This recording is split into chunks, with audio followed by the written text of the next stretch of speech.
Welcome to the MoMotion podcast. You're listening to episode number 9 with Anamaria Pontes. My name is Maureen Houlihan. I'm a former college and pro basketball player turned writer, entrepreneur, and director of MoMotion. At MoMotion, we focus on providing you with valuable information, inspiration, and expertise in youth basketball, training, development, performance, and leadership. Today's guest is Anamaria Pontes, who is on the team at Holistic Dentist, along with our former guest, Dr. Louis Gross. One day while I was in the office, I started asking Anamaria her advice on how we should handle issues of weight gain, particularly for girls during puberty, because we had noticed some of the girls had put on weight pretty quickly, and it was affecting their performance. They were struggling to get up and down, they weren't feeling as good about themselves, and of course, it leads to an increased injury risk. I tried talking to a few of the parents, and of course, they didn't want to touch the issue, particularly for the girls, in fear of giving them a self-image issue or making it worse. And with the boys, they really didn't know what to do because a lot of the boys are eating everything at home but still not putting on weight. So this year alone, we started opening up the discussions and habits about eating and diet at practice by asking, what'd you eat for breakfast? What'd you have before practice? What are you going to have for dinner tonight before a big game tomorrow? Just to find out who still had fuel in their tanks and who didn't. And the kids started taking to it, and they also started holding each other accountable to a little bit of a higher standard. And we also admitted we were not perfect in this area, but we're all trying to put in a better effort. We all talked about making changes by starting out the day with more protein and fats, and even suggested that some of us try giving up gluten, dairy, and or soy, and if nothing else, just do your best to avoid sugar and processed foods. It's only been a short time, but the results have been promising already. The kids who have success feel empowered because they discovered what works and what doesn't for them. It's tough to be the food police as a parent or coach, so the trick is to get the kids as ambassadors of nutrition and wellness. Anamaria and I cover the best foods to avoid. We talk about the sugar roller coaster ride and how important it is for young athletes and hardworking coaches and parents like you to make sure that we take time to heal, rest, and digest. Be sure to write a review, like, share, rate, and tell others about the MoMotion podcast. The rest of our information can be found at momotion.com. I hope you enjoy the show. Thank you for listening to the MoMotion podcast. For more information on Anamaria Pontes, go to our website, momotion.com/podcast. Also, as of this week, we have a new and hopefully informative short series called Crazy Sports Parent. And it's a fun 10-minute short that we do on my Facebook page live Mondays, usually at 5 p.m. Eastern Time. And we also post all the episodes to YouTube where you can find them in my feed. Now, also, you can reach us by joining the huddle at momotion.com. You also can subscribe to this podcast. You can tell friends, rate the show, and send your feedback so we can up our game and bring helpful information to parents, coaches, and young athletes. Okay, I'm here with Anamaria. Welcome to the MoMotion podcast. Thank you. Thank you for having me. Well, it was great to meet you and Dr. Gross, I think for a year and a half, almost 2 years now. And we spoke a little bit during one of my visits about nutrition and where I am at this point in my life. But what I want to just talk a little bit about is, of course, most parents listening know what good general nutrition habits are for their kid and for themselves. And I just want to dig a little deeper into some of the common problems and some of the red flags and how to get your kid to eat with better discipline and with more mindfulness. And also what we talked about before we started taping is to get more kids in the group of friends to eat with better habits so that the whole group kind of takes it on and there's not that peer pressure to go off the wagon. And especially in light of all the hours that the kids are studying and all the sports pressure in general, is how do you maintain good habits when it comes to diet? And also, what happens if your daughter starts to put on weight? That seems to be one of the biggest issues in our program is when the girls start to put on a little bit of weight and the mothers don't want to talk about it. And then on the other side, when the boys, when they go through puberty, they tend to lose weight and they have a hard time keeping it on. And basketball's so physical, we sort of have to factor that in or wait it out or get them to get to 10th and 11th grade and start putting some more weight on. So can you just talk a little bit about what general nutrition, if you were to give like 3 tips to any parent of any child, let's assume that they're somewhat active to very active. What are the 3 most common mistakes kids are making and how to correct? And then let's talk a little bit more about athletes. Sounds good. So I'm glad that you actually said about being mindful. And I feel that in my practice is something that I see a lot, that people are not mindful in the time they're eating. And I pay attention equally what you eat, but how so, when and how you actually eat it. And I feel that people, especially kids with their fast way of living, social media, always on their phones, and they don't take the time to actually eat. When they eat, they always doing with another, being engaged in another activity. So choosing to eat as being an activity on its own is extremely important. The better you actually chew the food, the better you digest, the better you absorb. And I know this is the biggest point. I am so bad that it's my number one mistake, and I inhale my food and I do 20 things. What type of toll does it take on your body? Well, when you eat too fast or when you're not being mindful about what you're eating, the body's not absorbing the same way because you're simply not digesting well. When we eat too fast, we tend to actually chew about 3-5 times and swallow. We didn't even mechanically broke down that food enough for the body to actually be able to digest it. And whatever is not being digested will either sit in your colon, it will release toxins back to your body that can be absorbed back to your bloodstream, or with that will make you feel bloated too, right? Because it makes kids to be also more gassy, or anyone in general. So I feel this is a big issue. So what I like to recommend to anyone, especially kids, because when you impart healthy eating in a young age is something they can carry to the rest of their lives, is to relearn how to chew it more. So make sure you chew your food well enough. Okay, so how many times should I be chewing? Because I met this dad when I was in Czechoslovakia doing a story, and he had his sons who were clearly built to be athletes. He made them chew 52 times. I watched the kids. It was the craziest thing I've seen, but they didn't have any fat on them. They were the discipline. They would sit there, they would breathe, they would take their time. There was no rushing through the meal.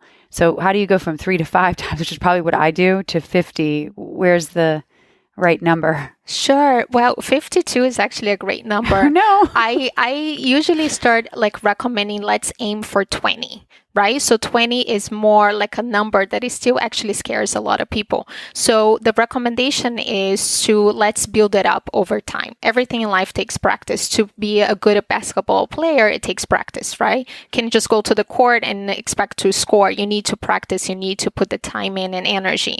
So do the same thing with chewing. Start finding out what's your number first. Maybe your number is 3, maybe your number is 5. Build it up in increments of 5. So today I will be at 5. Maybe tomorrow we'll practice to get to 10. Stay at 10 for maybe a month. Then you go for 15 and then you go for 20. It's going to take me so long to finish my meal. But maybe I won't be, maybe I'll fill up. I'm just trying to figure out how I keep my meal. Well, it's actually a positive thing to take longer to finish your meal. It takes 20 minutes for the brain to actually get the signals from your body that you're actually eating. So if you finish a meal in 19 minutes, your body still will feel that it's hungry. And then you will go for more. If you take 20 minutes, the message is sent and you're like, oh, I'm actually satiated. So you're supposed to chew your solids until liquids is a good way to find out as well. Okay, I'm going to work on this. The next time I come in, which hopefully isn't for a while because I've been here way too much. But next time I come in, we'll give you a report on how many times I'm chewing. Sounds good. That's a really helpful piece in general for all kids and all people. And now let's get to maybe more of the most common bad habits for kids, and then how maybe more negatively affects athletes and how young athletes can correct, and then how parents are going to be able to coach these kids. Sounds good. So I feel that the first thing that comes to mind is that our meals are not balanced, especially for breakfast. So adding a protein-rich source for breakfast is extremely important. There's a lot of studies that actually have shown that you are more aware and more alert and more focused when you eat protein for breakfast. And we are in a society that we're so used to the muffin or the English breakfast or cereal in the morning, and we're lacking in the protein. So protein is extremely important in the morning. And we associate protein to animal protein, and we find it a little hard sometimes to fit in meat in our breakfast besides from bacon in the weekends. But there's also plant-based protein that can be added to breakfast to make sure that you're alert, you focus, and you can carry on your energy through the day. So protein is also takes longer to digest. So when you eat protein with all your meals, still including also carbohydrates and healthy fats, which I get in a minute, because protein takes longer to digest, it will make you satiated for longer because you're still digesting. So it doesn't give you like what we call the sugar roller coaster. When you go, you have the sugar high to crash down. And this is something I see to kids. They have the sugar high, but they will crash down. And symptoms of crashing down is attention deficit. They become extremely irritable. They just not focusing and they looking for the high again. So guess what? They're going to go for something sugary again to bring them back to the high just to later on crash. So eating more fiber, protein, and healthy fats can actually avoid the sugar roller coaster and keeps the sugar levels in your bloodstream to be in a very steadily manner. That way you keep your energies in the long term. So it's not something high to crash down. Also, you become more focused and alert also in the long term. So you feel people and kids especially, they even may say, sometimes when kids, they're just like, oh, I'm too tired. I'm tired to do my homework. I'm tired for this. But eating this way can actually make their energy to be released into their bodies in a more steadily manner. So it's not that they have it all and they just spend in this one activity. They can have it to accomplish all their tasks during the day. My mother died early, way too young, of early dementia.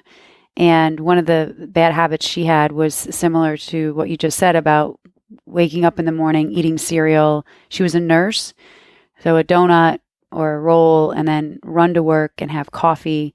And she just never really took care of herself the way she should have. And after years and years of doing that, I think your body is constantly stressed, right? Mm-hmm. And I noticed it as an athlete because we didn't know what we know now about nutrition back when I was playing. And even some of my friends who played college ball, if we were given $10 for our stipend for a meal, we would go get a piece of pizza. We would get a bagel. And my sister was even saying that their 6:30 a.m. workouts would be bagel, sugar, donut, just all sugar would be in the locker room. So I do also think that now what we know about nutrition comes at a good time for our kids who are also really serious academically.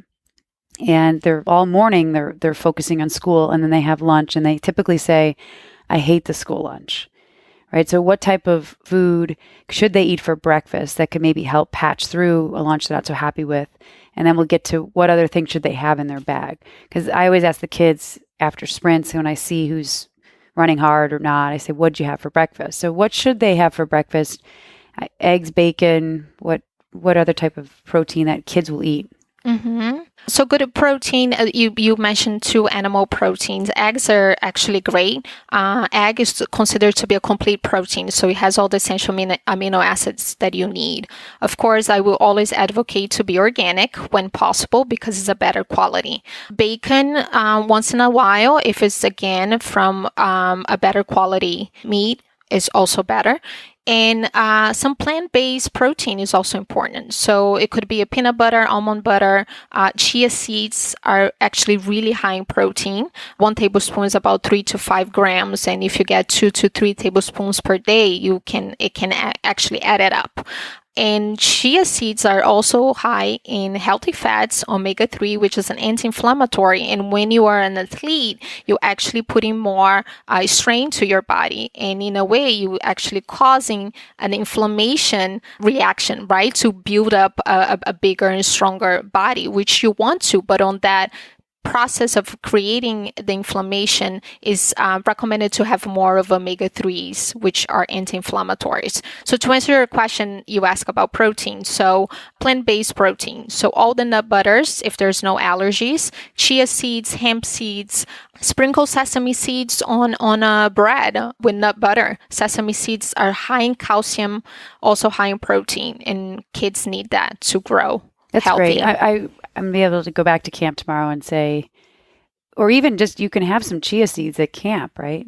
You could sprinkle that into some yogurt or put it. Yes. But the milk and the cereal in the morning and then some fruit on it just seems like it starts the sugar roller coaster ride. Exactly. And then you get to lunch and you're not happy with the entree for lunch, and then you grab whatever the next option is. So what can parents do is a peanut butter and jelly sandwich. A lot of NBA players have that before the game. Should they just have a spare in their bag sort of at all times? It seems to be a good idea. Yeah. And I just want to point it out, there's peanut butter and peanut butter. So try to go to a better quality one. So avoid the ones that have sugar added to it or hydrogenated fat. So go for the natural 1-2 ingredients on it. Okay, great.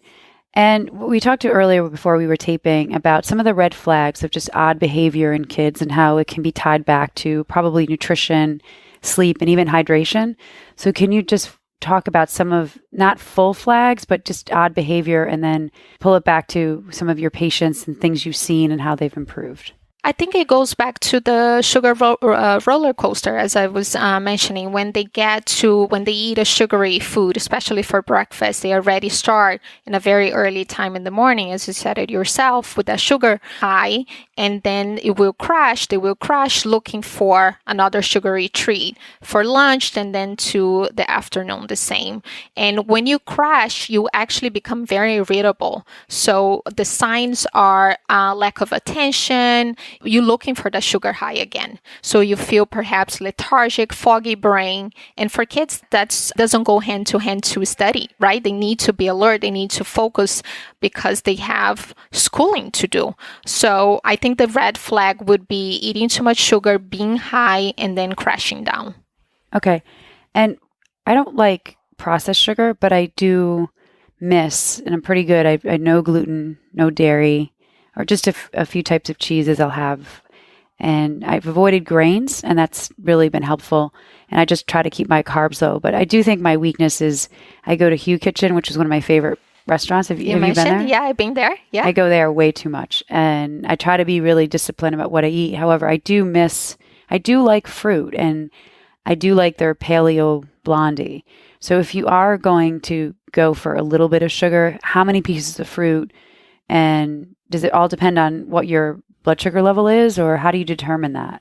It could be, but to find out your blood sugar levels, you would actually have to get tested. Right. So in a more practical way, there's again sugar and sugar. So are we talking about sugar that is coming from a highly processed food that is like perhaps white bread that is not giving you any nutrients?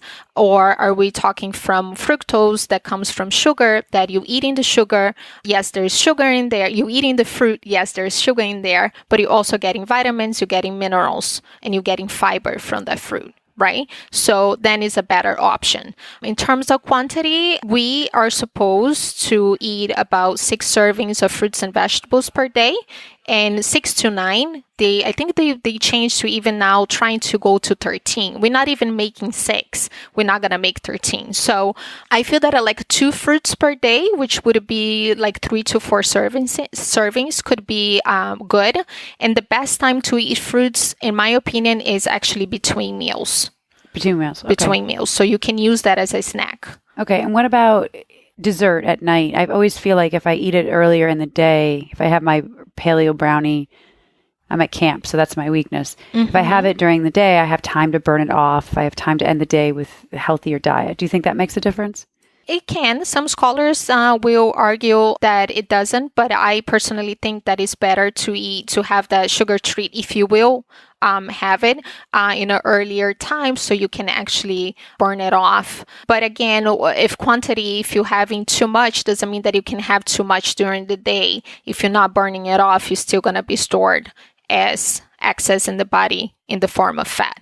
And then the person will gain weight. So it depends. And that's when I take a little bit of a more individualized approach to see what is that person's needs, preferences, and make recommendations accordingly. I just know that I've worked on this, and the roller coaster ride, when I have things under control, I just feel a lot better, and I have more clarity, my energy, my mood, and I'm not running to the bathroom as much too. I think for me, that was a big indicator, my blood sugar level. I do think my mother was pre-diabetic, because I think Alzheimer's is sort of that and diabetes 3, I have noticed just a significant difference in sustaining my energy level. And the other big thing that I gave up that I do think has affected me for several years is dairy, where I used to have terrible sinus problems. I had polyps, and I would go in and no one would recommend a few changes: mold, dairy, and just anything allergen-wise to keep me away from. But of course, they want to do surgery on me and they can all come back. But I started reading about dairy, and I have not had to have the follow-up surgery because I think of dairy. And I also recommend it to some of our kids who, we'll get to this, the girls who are putting on weight, going through puberty. One girl in particular, she actually wasn't putting on a lot of weight, but she's much leaner now. And during 7th and 8th grade, I used to see her run, and she's a good kid and she's working hard, but she sounds like a hog. Like she was just breathing so hard and working so hard. And I said to her, I think something's wrong. I think you're allergic to dairy. I think there's something wrong with your sinuses. And they're like, no, we've been to experts. I go, just try giving up milk and yogurt for 2 weeks and let's just see what happens. And she came back to me and said, totally changed the way she breathed. So what is it about dairy? And a lot of times, because I did have those allergy tests and they said I didn't have any allergy problems. But in the meantime, I give up dairy and everything gets better. I give up gluten, everything gets better. So do you have to go for the full allergy test, or how do you know that you're allergic to things? And what adjustments do you recommend without having to rely on what that report says? Sure. Well, you could certainly go if you have the time and resources to do so. But I feel that getting in touch with your body and listening, taking actually the time to listen to it, the body can give you a lot of insights. And if you pay attention to it, then you can tailor recommendations to yourself based on that. So I love the advice that you gave to the girl. And it's actually what I do to my clients. I invite them to actually try it out, my recommendations, and see how they feel. They are the best doctors. They know their bodies better than I actually know.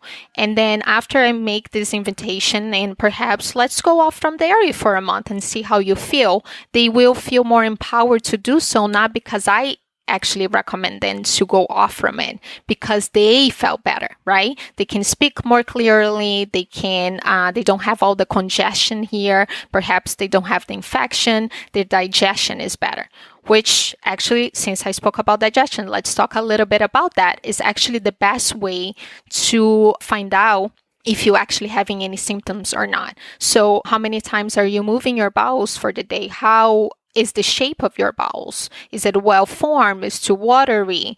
It's a great way to observe what you're eating. And when you move your bowels, it can give you a lot of insights, right? So making all those connections, skin rashes, skin problems could be also related to foods that you've been triggering a intolerance. So, just be aware of how your body feels, your joints. Even in kids, sometimes they feel their joints are aching and they take off dairy and they feel so much better. So making connection, like be open-minded, observe how your body is now and remove one food group or one food item, dairy as we're talking about, go without it and see how you feel. And you will get the answers right there. I did that for dairy and then I did it for gluten. And then I really rely on too many bars, right? Even the gluten-free bars, they're so dense. And I tried for like a few weeks to get away from them. They also have a lot of nuts in them, and I have a hard time breaking down the nuts. And I have to go with like specific nuts. So I just keep trying, okay, I can eat this bar, and no, I can't eat that bar. And my sister also went to one of our coaches on staff who is a nutritionist and spent a lot of time just writing down things. This is what worked, this is what didn't, and trying to trace a pattern that could at least make you feel like you're 80% right. So my rule is I try to be 80 to 90%. And I also gave myself room to make mistakes. I think a lot of times with this whole notion or definition of diet is it's like a punishment, right? So I was like, all right, well, I'm going to work on this. And I'm going to give myself a little bit of wiggle room because it's not going to be perfect. Because as soon as you fail, you're like, oh, I'm back. Right? And you give up. So I try to recommend to the kids, try what works for you. And then what's been incredible is I had a 4th grade boy in camp. His name is Cooper. And I said, you're going to get stronger over the years and we're going to build you up. I was kind of kidding around with him. And he said, I gave up sugar. I said, that's awesome. And his friend's sister, who was in our program, Charlotte, her mother gave up sugar and gluten, and now Charlotte did it. So I think Cooper got the idea, seeing the success of Melinda and Charlotte, and now he's going to do it. So getting to some of these issues, as you said earlier, before we were taping, I think the kids setting the example for the other kids is probably got to be the most powerful piece. And when I say, who had a great breakfast? And they all raise their hand and say, this is what I ate for breakfast. That's the type of energy we sort of want in the gym instead of me preaching to them. Do you feel that's true? How do you foster that? Is it teachers? Is it coaches? Mm-hmm. Is it really cool parents who can have that sleepover party and have it all healthy? I think it takes a community. And so I think it's me, you, and everyone's role to impart in their kids' behavior. But sometimes with kids, I feel when I make a recommendation, they're afraid to actually go out there and try it out because they're afraid of being bullied at school. And then I suggest them to actually bring the other kids along with what they're doing so they can become more curious about and they can actually do it together. So if you're doing together and everyone is doing, there's no reason to be making fun of each other. So going back to what we said about trying out with something, perhaps removing a food and see how your body feel, I usually invite kids to treat their bodies as a food lab and imagine yourself being like the scientist running that lab, right, and you doing a science project. It's nothing more than actually you doing. And if you don't like, and you know what, if you don't like it, go back to it. So it's not a sentence that you're going to go off dairy for the rest of your life. Go for a month, give it a shot, see how you feel. If you feel better, if you actually increase your performance, you start scoring more in basketball, if you do better papers, if you, whatever you're passionate about it, if you can do better, I guarantee that you're not going to go back to it because everything else is working well for you. So experiment with that. Use your body as a food lab, be the scientist, do the science project, and empower others to do the same. Just share your experiences. Oh, I did this. It was awesome. Do you want to try to do it too? We can actually do it together. Right. And that's a great point to finish with, because when I started changing my diet, I think I saw you about a year and a half ago, and every 2 or 3 years I've just become more educated and enlightened, but I got more serious about a year and a half ago. I started with intermittent fasting, which for me it got the result, which was the loss of weight. But at the same time, I'm hypoglycemic. So I was really putting myself in a bad spot. And that's the way I was as an athlete. I would just be up and down. And that intermittent fasting, you just have to make sure that it's the right fit for you. And I could probably go back to it once I get my blood sugar level up in the morning. But the biggest reason why I did it, and I don't try to go around and brag about it, is because my mother was sick early. And I want to be an example for my siblings or for family members who think that my mother was just bad luck, right? I really think my mother's lifestyle, because none of her ancestors had it. My grandfather had Parkinson's, but he got that from clapping chemicals over the cabbage, right? So he had Alzheimer's at the very end of that. But when I found out that none of his siblings had any neurological impairment, that's when I knew my mother's lifestyle, just running herself into the ground, taking care of herself last, not paying attention to herself because she was worried about everybody else. It was really an eye-opener. My mother's one wish was, I don't want my kids to have what I had. She just kept saying that to me, and I was like, okay, well, I'll find out what the Alzheimer's Association, what drug they're inventing. So if we get it, we can cure it. And then I said, wait a second, we don't even want to get this. And the second reason why I try to stay on board is because we are the example, right? Yes. Coaches and teachers and parents, like if we're not doing it, then we can't get the kids to buy in. And I think at admission that I'm 80%, 90% of trying to be on, but every once in a while I slip off a little bit. I think they like to hear that because that way it gives them that wiggle room.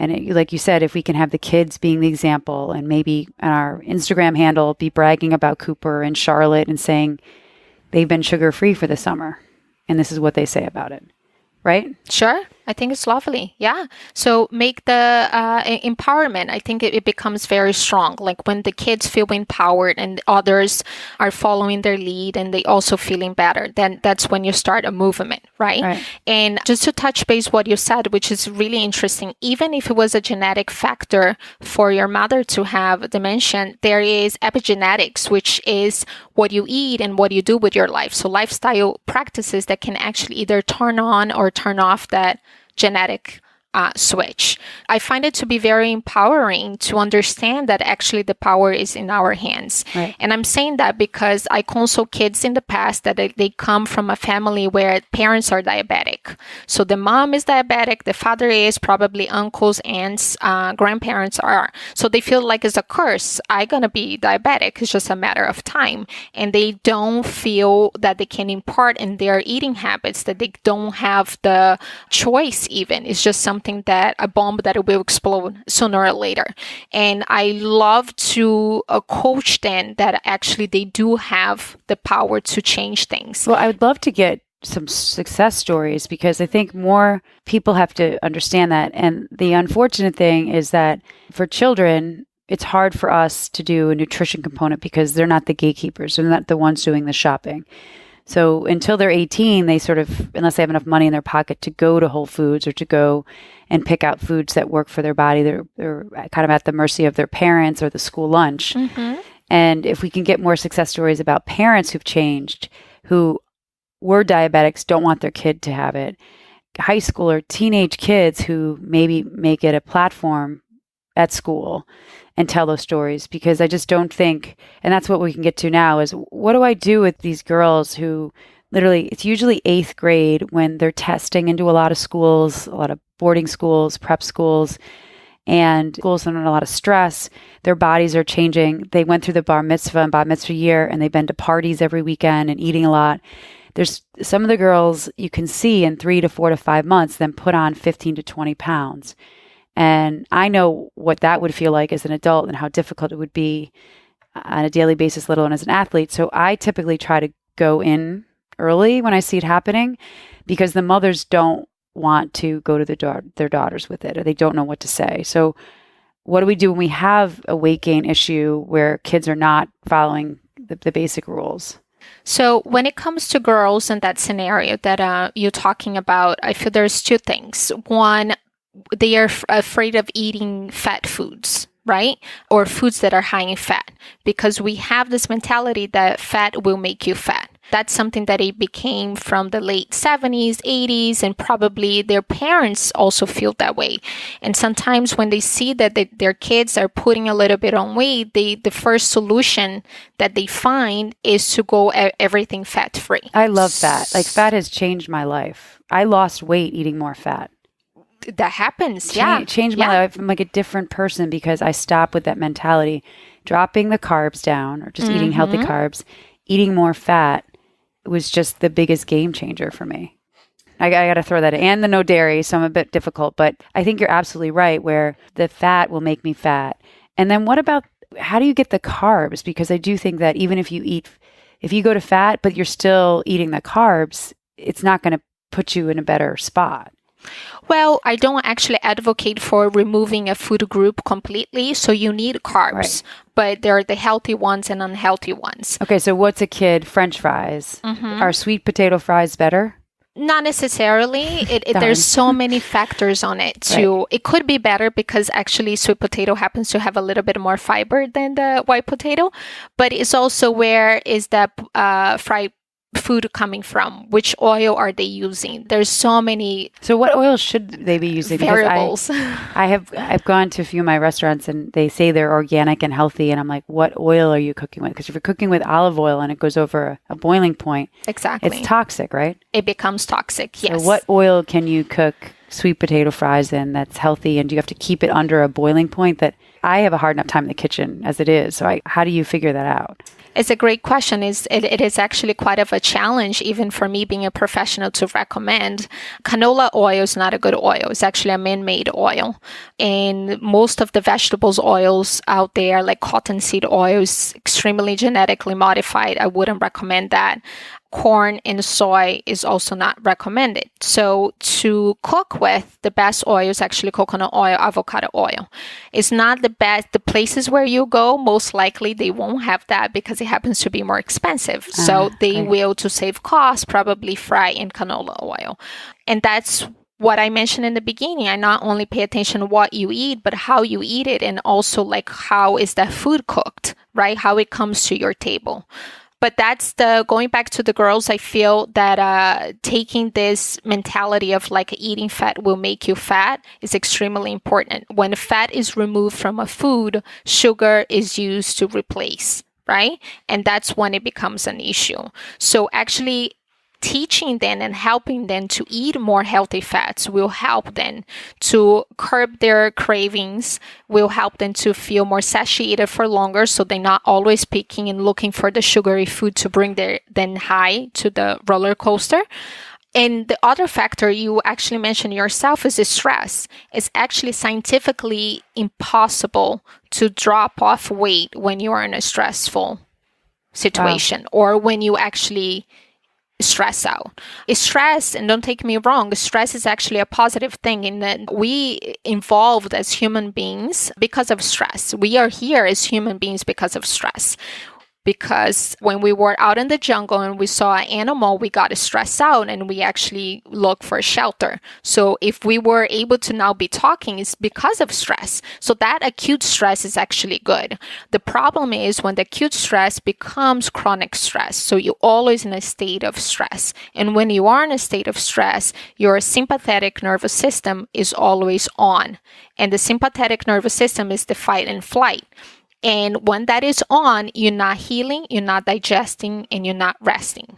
Because that is actually things that happen when the parasympathetic nervous system is on. So my recommendation is to teach kids and also adults to turn off the sympathetic, turn on the parasympathetic, which again is the heal, rest, and digest. So if you're digesting food, you're absorbing more, and the body has the ability to take all the nutrients that it needs, it repair itself, it rejuvenates, and you don't put on weight because you're eating and your metabolism is going, it's taking care of it. When you stress out, you actually retain that weight. So it is now scientifically proven, it's scientifically impossible to drop weight when you are under stress. Well, a few things there that come to mind. I have leaned out, I've become leaner in the last year and a half, more than I ever did as an athlete. And I was working out 6 to 8 hours a day when I was in college and post-college. And I was carrying just extra weight. And I think it's because I was just under chronic stress between the dairy and the gluten. And then you're always hungry. And what you just listed was heal, right? Heal, digest, and rest. So athletes, they don't let themselves heal. So I just hurt my knee on Friday. If I was an athlete, I would have been playing yesterday.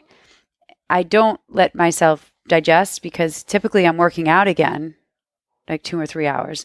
And rest is like 1 day a week, when I've even had really good results after reading an article saying that sometimes when you do a really hard workout, you should go home and take a nap. Yes.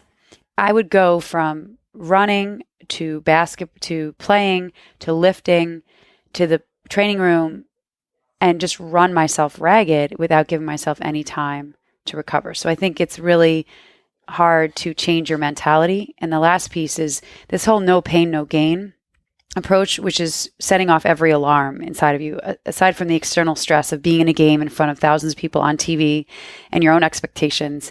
You're pulling your ankle along because you tore it in practice 2 days ago, but you added an ankle nair cast and you have to play, and this is all part of it. It's the wrong mentality. And I'm like one of the toughest people about getting tough enough to plow through things. So I think the mentality has to change, that if you eat right and you rest and you listen to your body and you start to track when you feel great and why you feel great, it makes a significant difference. And if we could just tell the girls just to write it down and you figure it out. Exactly. And by the way, Charlotte figured it out. And here's Cooper, and look at how he looks, and look at this kid. I think that's a really empowering way. And it also will keep me in check, right? To see the kids setting the example for me, and then I want to set it for other people. Now, what about with the boys though? Because we talked about it earlier. How does a boy put on weight when he's going through puberty and it's sort of falling off of him? Yeah, that's a tricky question too, because I think the simplest answer would be eating more, but also it's like eating more of what, exactly. Right? And the quality, and also when are you eating that food? Skipping meals can be actually a big problem here too, because when you're skipping meals, you're changing the metabolism in the body, and they are in a fast growth. So they growing, they need the extra energy. So should they have those protein shakes in their bag? Should they just be constantly fueling? Fueling is important. The body needs that to grow and sustain itself and maintain and recover, especially after activity. And also they want energy not only for the sports, but also to study, right? Study. They are in school. So snacking could be extremely helpful. And healthy fats, I will have to go for the healthy fats again. They have 9 calories per gram. It's more than protein and carbohydrates. So when you're including more healthy fats, you also tend to increase your calorie intake. In this case, for the boys, would be a great tip to actually have more snacks that contain some sort of fat. So not only protein, but also fat. So they can actually increase their calorie intake as well. I just want to make a list of if there were 10 foods that you think young athletes, or even myself as a middle-aged washed up athlete, I eat avocados probably too much. I can't believe an avocado has fat in it. So how many avocados should I have per day, or half? How do you know? You can actually have like a half to 1 avocado per day. Okay. And one thing that I love, so you may ask me, like, how did she just recommend healthy fats for girls to actually decrease weight? And she made the same recommendation for guys to put on weight. If you actually eat an avocado per day, if you need to gain weight, you will. And if you need to drop weight, you will. So your body will do... Your body knows what to do with it. Okay. Yes. And also sports is a lot of pressure in the joints. And what lubricates joints is actually healthy fats. Right? So avocado is important, and other healthy fats too. So walnuts, chia seeds, flax seeds. And flax seeds and chia seeds, you can add them to your yogurt, to your smoothies. I actually put them on my scrambled eggs, chia seeds. So I add protein on top of protein. And flax seeds go very well with like any cereals, smoothies. Okay. I'm going to bring a bunch of seeds to camp tomorrow, because typically the kids are not allergic to seeds. It's the nuts that are the problem, right? The nuts are a problem, yeah. Okay. More than the seeds, yes. Right. Yeah. So if they had some yogurt, or we could make a smoothie for the kids, put the seeds in it. Yes. And give them a snack, because right now it's organic goldfish. It's organic little snack bunnies or a bar. A lot of the kids have, one of the boys, he of course, I think he has Pringles, which drives me crazy. But then he's only 6, so he like spills them all over the floor. And then you see him like this throughout camp. So I will make sure that they have the notes on today's interview for tomorrow at camp. And then maybe on Friday we can do a smoothie or something fun for the kids that we can make. So what else? It was good. It was really helpful, I think, what you just said about the body will do what it's supposed to do. So if you're eating and taking care of yourself, the body is aware of that and it will change. And if you're eating and fueling, it will absorb the nutrients and everything feels good for the boys. And it's actually, we have a kid who's been at camp, and he's at this really stressful time of his development where he's being seen by colleges, and he looks a little tired. And I noticed it in the pictures early this week. So I think I'm going to give him a call after and say, why don't you get a smoothie and get some fat in you, and maybe dial it back a little bit to give his body some time to recover. Sure. It's like every weekend is a very stressful situation with the amount of pressure he's under to want to play in college. I do think that the timing of this interview is really helpful. Is there anything else that you have, and how can people reach you, or do you have a book or a website? Sure. Actually, no books as of yet, but I actually do plan to write one about seasonal eating. Going back to dairy, I feel that dairy in general can make you retain more mucus, but especially if you eat it in spring season. It's actually the season that you don't want to eat dairy. Perhaps in summer you could eat a little bit every now and then. So I'm very big in seasons. And I feel that's actually the mistake that we make in the Western society. We tend to be like, this is good for you, so only eat that throughout the year. Sometimes it can be something that is good for you, but it's not good for you to eat in that time of the year. Right. So eating foods that are more seasonally local, I advocate for that. So the book will come sometime, and I will let you know for that. People can reach me here, Holistic Dentist. I'm here every Wednesdays, and also on my page. The web page is nutritionist. So www.nutritionist.com. So it's the word nutrition, ESS.com. One more thing that I want to add, if I have time, I would love to share one of my favorite recipes for the morning. Is a breakfast that is packed with fiber and protein and healthy fats. It's called the overnight oatmeal.